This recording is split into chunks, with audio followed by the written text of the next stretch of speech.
All right, welcome to the state stitching sticker tutorial. I'm going to show you how to stitch this on. Today I'm going to do it on a sweatshirt, but you could put these onto canvas tote bags. You could put these onto table linens, tea towels, t-shirts, all sorts of things that you could add these to. These stickers you can find in my Etsy shop. I will link them in the description video, the video description. And you can also buy them as a PDF if you want to print them from home on your own. And I'm going to be doing Texas today because that is where I'm from. I live in Arizona now, but I love my little home state. And I'll also show you how to add the heart. You can choose to add the heart or not, it's up to you, but that's why I left it separate so that you can kind of choose where you want to put it within your state. And also you can leave it out if you don't feel like stitching in the heart. So let's get started. I just have a plain cotton lightweight sweatshirt here. I will link this sweatshirt as well, but you just want to make sure that when you're stitching on clothes, you keep your material pretty much mostly cotton. You just don't want anything too stretchy or too soft so that your stitches will stay in the shape that you want them in after you wash away the stabilizer paper.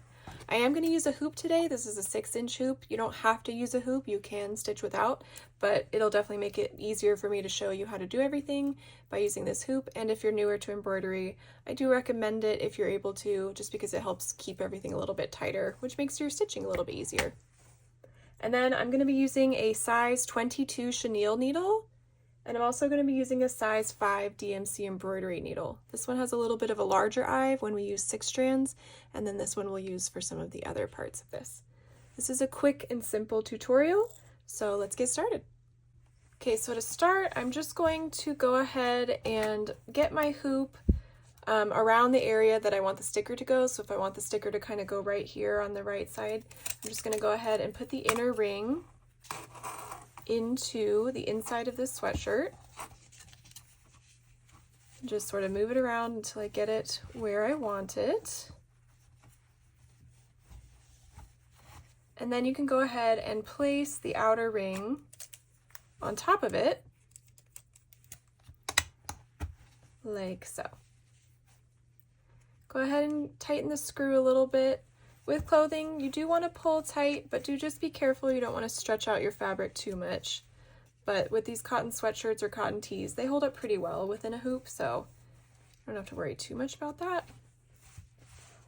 And then I'm just going to peel away the sticker from its backing and then just decide right about where I want to place it. So I did do my hoop a little bit kind of off to the side here, so I'm just going to make sure I get this nice and centered right about here is probably going to be good.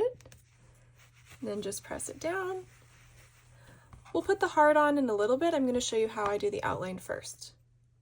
Today I'm going to use this really dark gray color. This is 844, and I'm going to use all 6 strands. So I'm going to go ahead and pull off a length of thread that goes from about the tip of my finger to my elbow. Go ahead and cut that off. And for the outline, I want it to be nice and clear, so I'm going to stick with all 6 strands. I'm not going to split these. And I'm going to use that size 22 chenille needle, which is the one with the larger eye. Go ahead and just get all 6 strands through the eye, pull through a few inches, and then tie off a knot at the opposite end. Then I'm going to cut away any excess, and now we can start stitching. So I'm just going to come up through the fabric here. You can pick anywhere to start on the outline of your state. Obviously these steps are going to be the same no matter what state you're doing. Now, one thing I like to point out with stick and stitch paper, it is helpful when you are first starting to use your non-stitching hand to pinch down on the top of the fabric and underneath the fabric and hold that sticker down so that it doesn't lift up from the fabric when you first pull your needle up. So I'm pinching this down right next to where I'm coming up through the fabric, and that just helps keep the stick and stitch paper where we want it. Once you get a few stitches in, you don't have to do this as much because the paper is more anchored down by your stitches. So I came up through the fabric. I'm going to make a down stitch a short stitch length away, and then come through and pull all the way. I'm doing back stitch here. So now I'm going to come up a short stitch length away from the end of my previous stitch, And then I'm going to go back down through the same hole from the end of the previous stitch. So I'm going to put my needle right back down through this hole.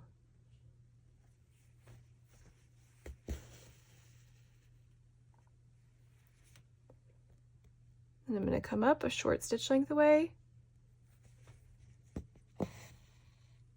go right back down through the same hole from the end of the previous stitch.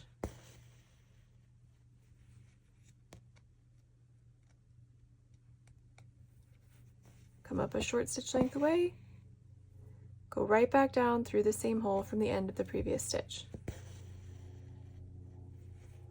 See if I can get 2 more in here, so I'm going to go right about halfway to that end of this first line. And I'll go all the way to the corner here.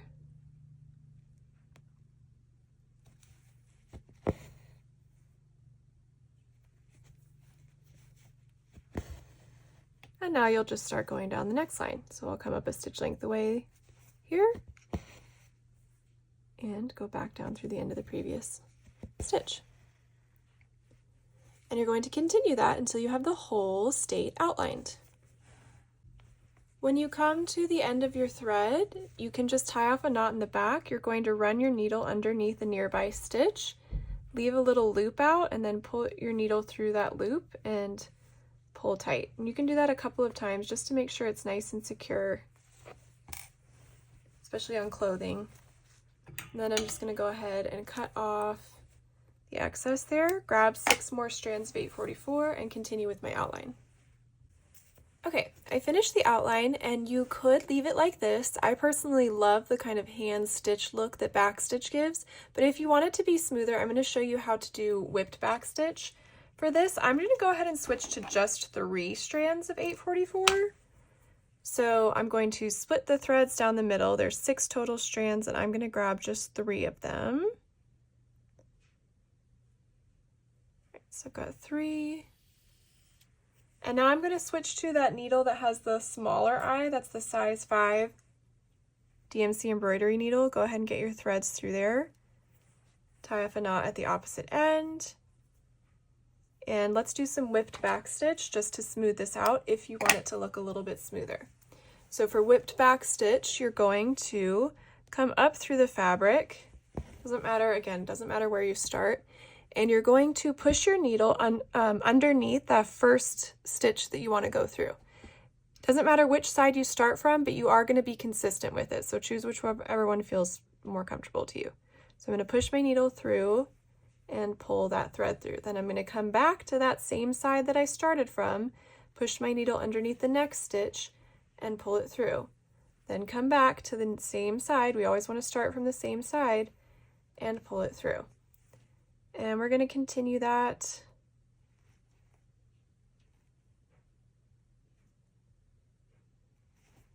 all the way around our shape. One thing I do like to do, especially with stick and stitch paper, is take my non-stitching hand and sort of push up underneath the fabric right where I'm trying to put my needle through. Just helps give you a little bit of leverage to get that needle underneath those stitches. Makes it a little bit easier for you. Now, when you come to the end of a line or you have to change directions abruptly, you're just going to go ahead and make a down stitch. And then you can come back up through the fabric, sort of anywhere right towards the end of this next stitch, and then continue on the next part.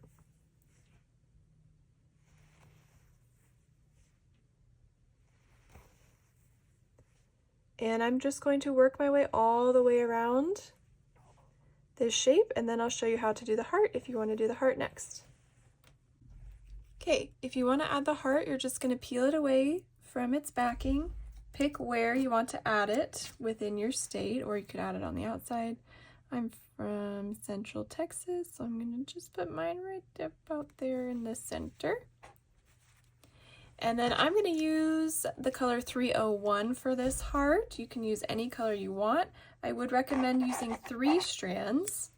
And there's a couple options you can do for for the heart. You could just outline it with backstitch if you don't feel like doing satin stitch, but I will show you how to do satin stitch in case you want the heart to be all the way filled in.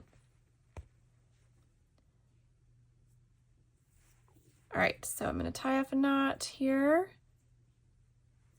and let's do a little bit of satin stitch. For the heart shape, I like to come up in the center and create a line that's going to go vertically all the way down. Again, this is one of those instances where it's helpful if you can hold that sticker down with your non-stitching hand while you come up through the fabric so that it doesn't move until we get it a little bit more anchored into place. So I'm coming up right where the heart dips in the center. I'm going to pull my thread all the way down, make a nice vertical line, and just go ahead and make a down stitch right where it falls at the kind of bottom tip of the heart. And pull. And then I'm going to work on this side first. So I'm going to come back up on the same side that I started on. You always want to start on the same side each time with satin stitch. That way your stitches will pull flatter and tighter. So I'm going to see if I can get my needle up right next to that first stitch, but it's going to go a little bit above it because I want to follow this line here. And then I'm going to make my next down stitch going right down right next to this previous stitch, but it's going to go a little bit above it because we're going to follow this line. So I'm going to make sure I put it down just a little bit higher.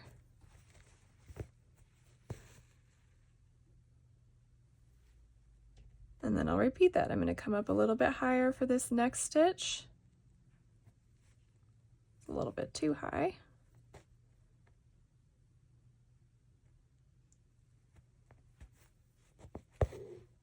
And I'm going to go right back down here.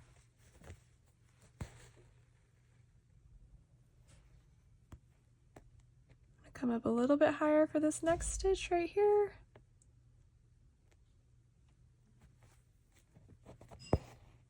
Okay, actually I did that one a little bit just above, so that's okay. I'm just going to go ahead and make an extra one right there. All right, now I'm going to see if I can move it over just a little bit. There we go. And go all the way down opposite.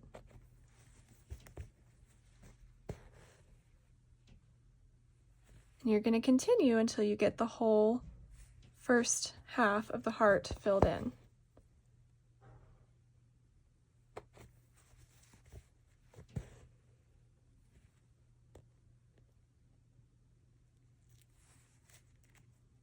And you can see that sticker's trying to lift up.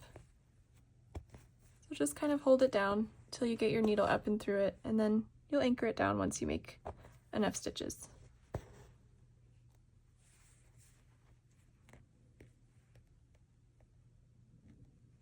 It's helpful to just, if you can, place your non-stitching hand near where you're coming up through the fabric to hold that sticker down.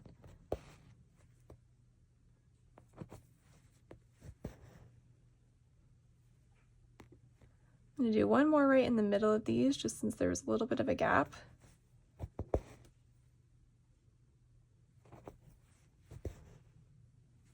All right, so hopefully that gives you a good idea. I'm going to go ahead and get a couple more little stitches filled in here, and then I'm going to repeat that on the other side of the heart. Once I have it all filled in, then we'll be all done with the stitching part. All right, now comes the easy part. Once you're all done stitching, you're just going to take whatever you stitched on and go run some warm water from your sink. Cold water just does not work as well, so use the water pressure from your faucet to wash away all of the remaining stabilizer paper. This can take longer than you might think it could. You really want to run the water over it. You can use your fingers to try to get any paper that's kind of clinging to any of the edges where you were stitching. And once all of the paper is dissolved away, then you just let it dry and you're ready to go. I often get the question, what do I do on the back? I typically don't do much on the back of my clothes. It doesn't bother me or my daughter, who's usually who I stitch for, but Sulky does sell a iron-on backing called Tender Touch that you can cut to size and iron it on, and it will cover up the back of your stitches if you want to. But as long as you tied off your knots pretty well, these hold up pretty nicely. I even run these through the washer and dryer and they hold up just fine. So that's just my advice to you on what to do with the backing. You can do it either way. If you have any comments or questions, please let me know in the comments below and I'll try to get back to them. And hopefully this tutorial was helpful for you and you can stitch some cute little state things for yourself or your friends.